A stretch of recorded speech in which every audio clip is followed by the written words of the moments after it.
ایک بہت غلط العام چیز ہے، عام غلطی لوگ کرتے ہیں روزوں سے متعلق، اور وہ یہ ہے کہ جب رمضان المبارک میں فجر کی اذان ہو رہی ہوتی ہے تو لوگ کھاتے پیتے ہیں۔ دیکھیں، قرآن میں اللہ تعالیٰ نے جہاں روزوں کے بارے میں تذکرہ کیا، روزوں کے مسائل بتائے، تو اللہ سبحانہ و تعالیٰ نے فرمایا کہ رات میں تم کھا پی سکتے ہو، اور فرمایا وَكُلُوا وَاشْرَبُوا حَتَّى يَتَبَيَّنَ لَكُمُ الْخَيْطُ الْأَبْيَضُ مِنَ الْخَيْطِ الْأَسْوَدِ مِنَ الْفَجْرِ ثُمَّ أَتِمُّوا الصِّيَامَ إِلَى اللَّيْلِ، کہ تم رات کو کھاؤ پیو یہاں تک کہ صبح کی سفید دھاری سیاہ دھاری سے ممتاز ہو کر تم پر واضح نہ ہو جائے، اس کے بعد رات آنے تک روزے پورے کرو۔ افق پر، ہورائزن پر رات کو اندھیرا ہوتا ہے، اور دو طرح کی فجر ہوتی ہے، ایک اس کو فجر المستطیل بھی کہتے ہیں، الفجر الکاذب بھی کہتے ہیں، جھوٹی صبح۔ وہ آسمان پہ اوپر ایک روشنی آتی ہے، وہ صبح صادق نہیں ہے، وہ فجر نہیں ہے۔ اس کے بعد افق پر، ہورائزن پر، اکراس دا ہورائزن، افق کے ساتھ ساتھ ایک روشنی نمودار ہوتی ہے، یہ ہے طلوع فجر، یعنی وہ ایک سفید دھاری کی طرح۔ تو اللہ تعالیٰ فرما رہے ہیں یہ سفید دھاری جب سیاہ دھاری، یعنی وہ جو بالکل ڈارکنس تھی، اندھیرا تھا، اس سے جب ممتاز ہو جائے تمہیں، تو یہ فجر شروع ہو گیا، اب کھانا پینا بند، اور اب سارا دن نہیں کھاؤ گے، نہیں پیو گے۔ ثم اتموا الصیام الی اللیل، رات تک اپنا روزہ پورا کرنا ہے، اور رات ہوتی ہے جب سورج غروب ہو جاتا ہے، سورج ڈوب جاتا ہے۔ فجر کی اذان جب طلوع فجر ہو جاتی ہے اس کے بعد دی جاتی ہے۔ ایک دفعہ سیدنا بلال رضی اللہ تعالیٰ عنہ نے غلطی سے فجر کی اذان طلوع فجر سے پہلے دے دی۔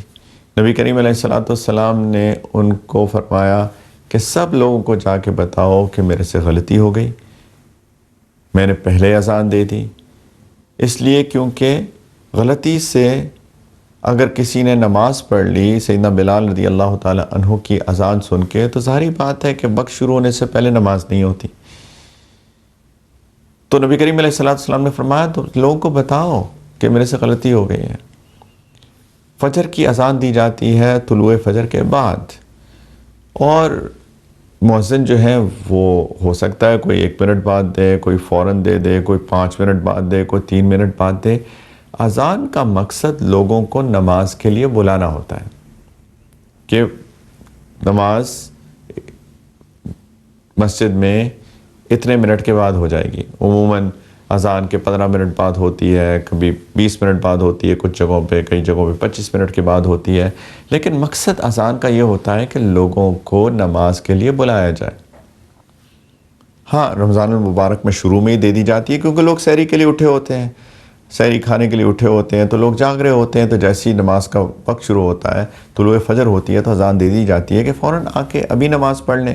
ایسا نہ ہو کہ دیر سے پڑھیں تو لوگ سو جائیں، اور ایسا نہ ہو کہ ان کی نماز جماعت کی مس ہو جائے۔ تو پلیز اس چیز کو سمجھیے کہ فجر کی اذان لوگوں کو مسجد میں بلانے کے لیے ہوتی ہے، اور جیسے میں نے عرض کیا، کوئی 1 منٹ بعد دیتا ہے، کسی مسجد میں 2 منٹ بعد ہوتی ہے، کسی مسجد میں 3 منٹ بعد ہوتی ہے۔ تو اذان کے وقت میں کھاتے پیتے رہنا، یہ تو طلوع فجر کے بعد اذان ہو رہی ہے، اور اگر ہم کھائے پیئیں گے تو اللہ تعالیٰ تو یہ فرما رہے ہیں کہ طلوع فجر کے وقت روزہ شروع، اس کے بعد کھانا پینا منع ہے۔ اگر کوئی کھائے پیے گا طلوع فجر کے بعد تو اس کا روزہ نہیں ہوگا۔ ایک بہت غلط العام چیز ہے، وہ ایک حدیث مبارکہ ہے جس کو مس انٹرپریٹ کیا ہے، جس کو سمجھنے میں کچھ لوگوں سے غلطی ہو گئی ہے۔ مڈل ایسٹ میں، خلیجی ممالک میں، اور بھی بہت سارے دنیا کے ممالک میں میں نے ایک چیز دیکھی ہے کہ جب کیلنڈر بنتا ہے رمضان المبارک کا، تو ایک طلوع فجر کا ٹائم ہے، یعنی جب روزہ شروع ہو رہا ہے اور باقی نمازوں کے اوقات ہیں، اسی میں مغرب کا بھی وقت ہے، اس میں ایک چیز وہ ایڈ کرتے ہیں، اس کو انہوں نے لکھا ہوتا ہے کہ یہ امساک کا وقت ہے۔ امساک کا مطلب ہوتا ہے رک جانا۔ وہ عموماً طلوع فجر سے 10 منٹ پہلے کا وقت ہوتا ہے۔ انہوں نے وہ ٹائم ڈال کر اپنے کیلنڈرز کے اندر اس چیز کی ترغیب دی ہے کہ دیکھو طلوع فجر سے 10 منٹ پہلے ہی کھانا پینا روک دو. ایسا نہ ہو کہ غلطی سے تم کھاتے پیتے فجر کا وقت شروع ہو جائے اور تم اس ٹائم کے اندر داخل ہو جاؤ. ایسا نہ ہو جائے کہیں.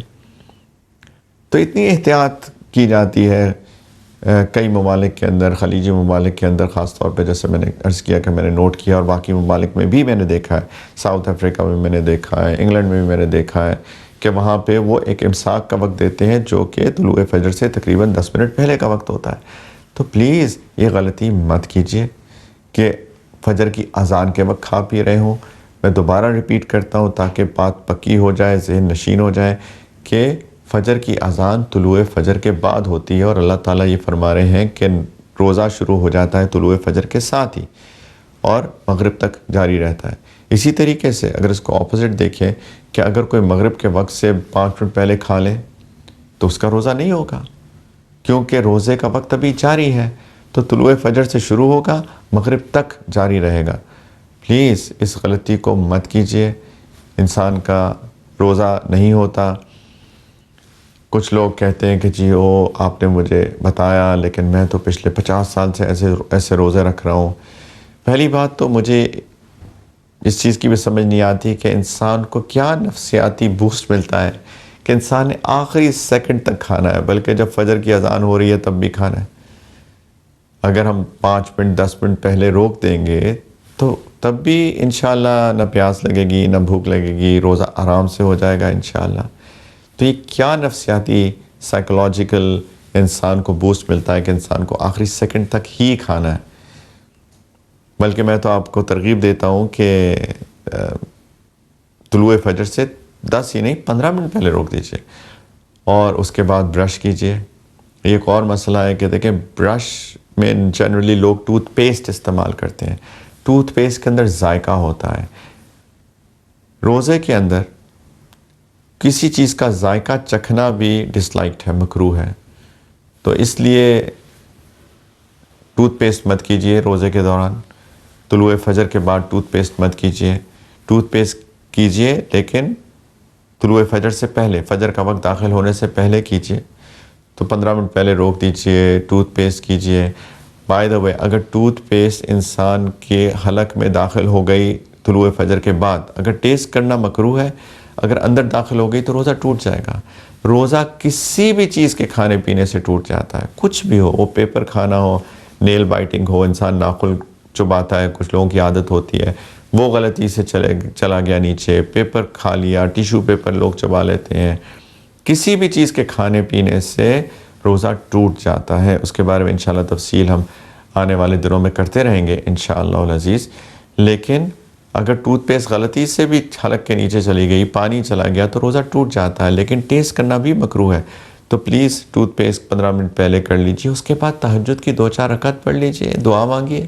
اللہ تعالیٰ نے توفیق دے دی ہے سحری پہ اٹھنے کی، تو یہ تو قبولیت دعا کا وقت ہے. تو پلیز دعا مانگیے، تہجد پڑھیے. عادت بنا لیں ہم لوگ تہجد پڑھنے کی رمضان المبارک کے اندر.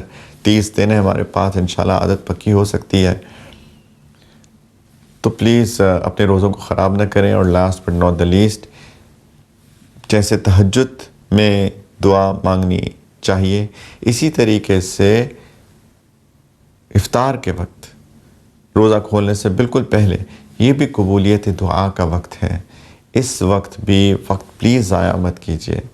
اس وقت سارے لوگ ہاتھ اٹھائیں، اللہ تعالیٰ سے دعا مانگیں.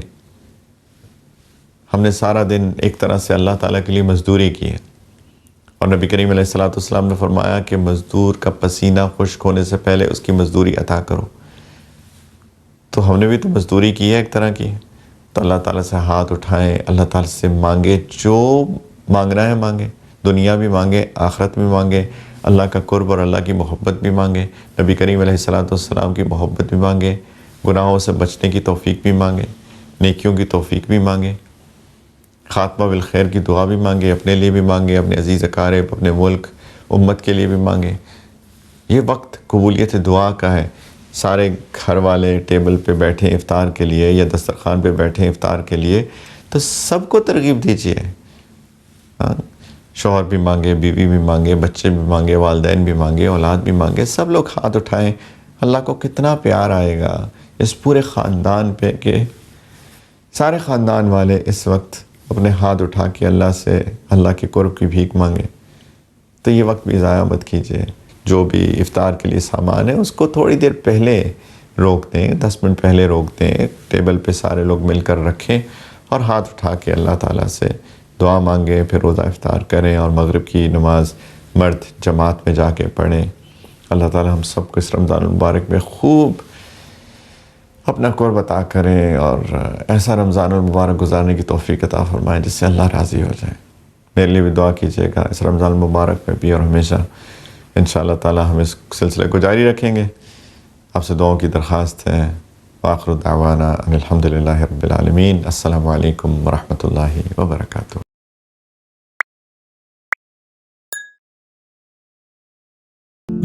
At Ihsas, we deliver these gifts of change by building mosques, feeding the hungry, providing clean water, and so much more.